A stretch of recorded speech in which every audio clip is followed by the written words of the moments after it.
Radio କୋରାପୁଟର ସମସ୍ତ ଶ୍ରୋତା ବନ୍ଧୁଙ୍କୁ ସାନ୍ତାକାର ନମସ୍କାର। ଏଇ ଗତ କିଛି ଦିନ ପୂର୍ବେ, ଗତ କିଛି ଦିନ ଅର୍ଥାତ୍ ଏଇ 2 ଦିନ ପୂର୍ବେ ଯାଇଥିଲି ପୁରୀ। ପୁରୀରେ ଦେଖା ହୋଇଥିଲା ଡକ୍ଟର ଚିତ୍ତରଞ୍ଜନ ମିଶ୍ରଙ୍କ ସହିତ ତାଙ୍କରି ବାସଭବନରେ। ବହୁତ ଖୁସି ଲାଗେ ସାରଙ୍କ ସହିତ ଦେଖା କରିବାରେ। ତାଙ୍କର ହସ ହସ ଭରା କଥା, ତାଙ୍କର ପରିବାରର ଶ୍ରଦ୍ଧା, ସ୍ନେହ ଏଇସବୁ ମୋତେ ଟାଣି ନିଏ ତାଙ୍କରି ଘରକୁ। ଏଥର ଯେତେବେଳେ ତାଙ୍କ ଘରକୁ ଯାଇଥିଲି, ସେତେବେଳେ ସାର୍ ମୋ ହାତରେ ଧରାଇ ଦେଇଥିଲେ ଗୋଟେ ଛୋଟ ବହିଟିଏ। ଆଉ ବହିଟି ହେଲା ଏଇଆ। ବହିଟିର ଶୀର୍ଷକ ହେଲା ଶବ୍ଦାଞ୍ଜଳି, ଡକ୍ଟର ଚିତ୍ତରଞ୍ଜନ ମିଶ୍ରଙ୍କ ଦ୍ୱାରା ରଚିତ। ତେବେ ଏହା କୌଣସି ବଡ଼ ବଡ଼ କବିତାର ସଂକଳନ ନୁହେଁ। ଏହା ସାରଙ୍କର ମନରେ ଯେତେବେଳେ କୌଣସି ଶବ୍ଦ ଆସିଛି, ପଦ ଆସିଛି, ବାକ୍ୟ ଆସିଛି, ଶ୍ରୀ ଜଗନ୍ନାଥଙ୍କ କୃପାକୁ ବର୍ଣ୍ଣନା କରିବା ପାଇଁ ସେ ଲେଖିଛନ୍ତି। এই ବହିଟି ଭରି ରହିଛି ବିଭିନ୍ନ ଛୋଟ ଛୋଟ ପଦକୁ ନେଇ। ବଡ଼ ସୁନ୍ଦର ପଦ ଗୁଡ଼ିକ। ସାର୍ ତାଙ୍କର ନିଜ କଥାରେ ସେ ଯାହା କୁହନ୍ତି, ଜଗନ୍ନାଥ ଚେତନା ଏକ ଉନ୍ମୁକ୍ତ ଜୀବନ ଦୃଷ୍ଟି। ଏବଂ ଆଉ ଏକ ବାକ୍ୟରେ ସେ କୁହନ୍ତି, ସେ ଜଗନ୍ନାଥ ବିଶ୍ୱ ନିୟନ୍ତା ବା ଜଗତର ନାଥଙ୍କ ପ୍ରତୀକ ନୁହନ୍ତି।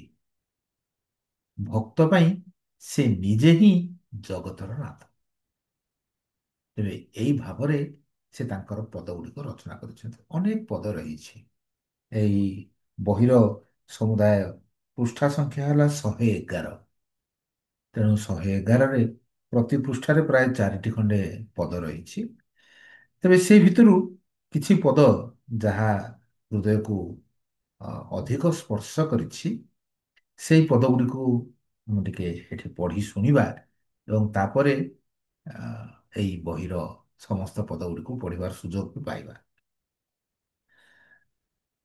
ଗୋଟିଏ ପଦ, ଯେଉଁ ଶକତିରେ ଭରିଯାଏ ନଦୀ, ସେ ପୁଣି ଶୁଖାଏ ଧାର, ଫୁଲ ହୁଏ ଫଳ, ଫଳ ହୁଏ ବୀଜ, ନିୟତ ଇଙ୍ଗିତେ ଯାର, ଯେ ରବେ ଉଦୟ, ଯେ ରଚେ ଉଦୟ, ସେ ବି ରଚେ ଅସ୍ତ, ତା ହାତେ ଯୌବନ ଭରା, ଦୁଃଖରେ କାହିଁକି ହୋଇବି ଅଧୀର, ସେ ତ ଆନନ୍ଦର ଧାରା।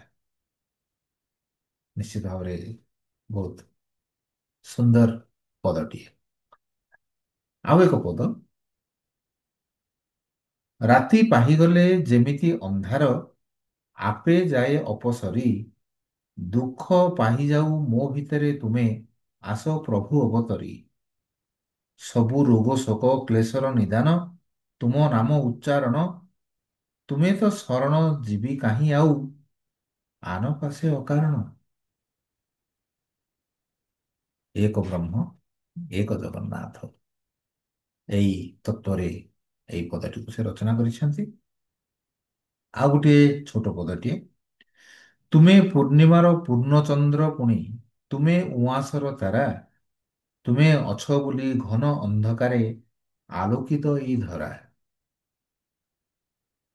ଆଉ ଏକ ପଦ, ଚାହିଁ ମୁଁ ବସିଛି ଆହେ ଦୟାମୟ, ସର୍ବବିଘ୍ନ ବିନାଶନ, କେଉଁ ବେଶେ ମୋର ହୃଦୟରେ ବିରାଜି, ଦେବ ମୋତେ ଦର୍ଶନ। କେତେ ସୁନ୍ଦର ଛୋଟ ଛୋଟ ପଦ ଗୁଡ଼ିକ। এই ପଦ ଗୁଡ଼ିକ ପଢ଼ିଲେ ନିଶ୍ଚିତ ଭାବରେ ହୃଦୟ ଆନନ୍ଦରେ ଭରିଯାଏ ଏବଂ ଜଗନ୍ନାଥ ଚେତନାଟି ଯେ କେତେ ବ୍ୟାପ୍ତ, ତାକୁ ଅନୁଭବ କରିବାର ସୁଯୋଗଟି ବି ମିଳିଯାଏ। କେତେ କଥା ଭାବେ କହିବି ତୁମକୁ, କେତେ କଥା ଭାବେ କହିବି ତୁମକୁ, କହି ତ ପାରଇ ନାହିଁ, କଥା ହୁଏ କୁହ ଭାବ ହୁଏ ଲୁହ, ତୁମ ଶ୍ରୀମୁଖକୁ ଚାହିଁ। କେତେ ସୁନ୍ଦର ଭାବ। এই ଭାବକୁ ନେଇ ପଦ ଗୁଡ଼ିକ ରଚନା କରାଯାଇଛି। ଆଉ ଏକ ପଦକୁ ଦେଖିବା। ଜଣାଇବା ଆଗରୁ ଜାଣିଥାଅ ତୁମେ, ମାଗିବା ଆଗରୁ ଦିଅ, ତୁମ ଭଳି ଦିଅ ଥାଉ ଥାଉ ମନ, ଊଣା କିଆଁ କରି ଲୁହ। ଜଣାଇବା ଆଗରୁ ଜାଣିଥାଅ ତୁମେ, ମାଗିବା ଆଗରୁ ଦିଅ, ତୁମ ଭଳି ଦିଅ ଥାଉ ଥାଉ ମନ, ଊଣା କିଆଁ କରେ କୁହ। ତେଣୁ କାହିଁକି ଊଣା କରିବା, ଯେତେବେଳେ ସ୍ୱୟଂ ମହାପ୍ରଭୁ ଆମ ସହିତ ରହିଛନ୍ତି। ଏମିତି ପଦ ପଢୁଥିଲେ ତ ଅନେକ ପଦ ରହିଛି, ତଥାପି ଆଜିର ଏଇ ପଦ ପଢିବାକୁ ଏଠି ସମାପ୍ତ କରିବା ଗୋଟାଏ ପଦକୁ ପଢି। ନାମରେ ତୁମର ଭରିଛି ଶକତି, ରୂପ ତ କୁହୁକ ଭରା, ମେଲି ଚକା ଆଖି ଆହେ ମହାବାହୁ, ମୋହୁଛ ଜଗତ ସାରା। ନିଶ୍ଚିତ ଭାବରେ ଜଗା କାଳିଆଙ୍କର ସ୍ତୁତିଗାନ ଯେତେ କରୁଥିଲେ ତ କରୁଥିବେ, ସେ ହେଉଛନ୍ତି ସ୍ୱୟଂ ଜଗତର ନାଥ। ତେଣୁ ତାଙ୍କ ପାଖରେ ଅଳି ଅର୍ଦ୍ଦଳି ଏଗୁଡ଼ିକ ସବୁ କରିବାର ଆବଶ୍ୟକତା ନାହିଁ। ଠିଆ ହୋଇ ହାତ ଟେକିଦେଲେ ନିଶ୍ଚିତ ଭାବରେ ସମସ୍ତ କଥା ସେ ଆପେ ଆପେ ଜାଣି ସାରନ୍ତି ଏବଂ କୋଉ ଏକ ଅନ୍ତରରେ ଇଙ୍ଗିତ ଦେଇଦିଅନ୍ତି କଣ କରିବାକୁ ହବ।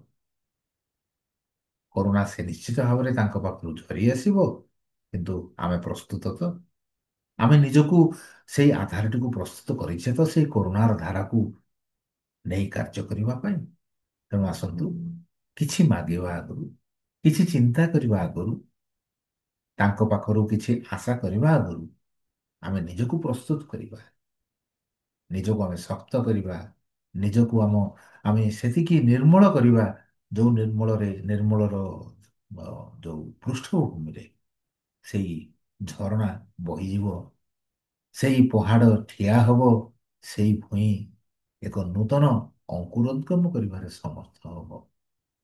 ଡକ୍ଟର ଚିତ୍ତରଞ୍ଜନ ମିଶ୍ରଙ୍କ ପାଖରେ ଆମେ କୃତଜ୍ଞତା ଜଣାଇବା ଯେ ସେ ଏତେ ସୁନ୍ଦର ଭାବରେ ନିଜର ଭାବ ଗୁଡ଼ିକୁ, ଯାହାକି ଆମେ ପ୍ରତିଦିନ ସମସ୍ତଙ୍କ ଭିତରେ କିଛି କିଛି ଭାବ ଆସେ, କିନ୍ତୁ କେତେ ଜଣ ବା ତାକୁ ଲେଖି ରଖନ୍ତି, ସାଇତି ରଖନ୍ତି। କାରଣ ଭାବ ଆମ ନିଜର ନୁହେଁ, ଏଇ ଭାବଟି ଆସିଛି ସମଗ୍ର ବିଶ୍ୱ ପାଇଁ। ତେଣୁ ଆସନ୍ତୁ ଆମର ଭାବ ଗୁଡ଼ିକ ଯାହା ଯାହା ଆମେ ପାଉଛେ ତାକୁ ସମର୍ପି ଦେବା ସେଇ ଜଗନ୍ନାଥଙ୍କ ପାଖରେ, ସେଇ ନିୟନ୍ତାଙ୍କ ପାଖରେ, ସର୍ବନିୟନ୍ତାଙ୍କ ପାଖରେ, ଏବଂ ତାକୁ ବାଣ୍ଟିବାର ଦାୟିତ୍ୱ ବି ନେବା। ଆମେ ଜାଣିଲେ ଅନ୍ୟମାନଙ୍କୁ ଜଣାଇଲେ ଏଇ ଧାରା ଆଗକୁ ବି ରହୁ, ନିରନ୍ତର ରହୁ, ଏଇ ଆଶା କରିବା ସହିତ ଆଜି ରେଡ଼ିଓ କୋରାପୁଟର ସମସ୍ତ ଶ୍ରୋତାଙ୍କ ପାଖରେ ବି କୃତଜ୍ଞତା ଜଣାଉଛୁ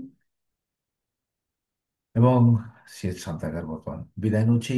ପୁଣି ଥରେ ଆଉ ଏକ ଏପିସୋଡରେ ଆଉ କିଛି କଥା ସହିତ ଆପଣମାନଙ୍କ ସହିତ ନିଶ୍ଚିତ ଭାବରେ ଦେଖା ହବ। ସେତିକି ପର୍ଯ୍ୟନ୍ତ କୋରାପୁଟିଆ ଜୁହାର, ନମସ୍କାର।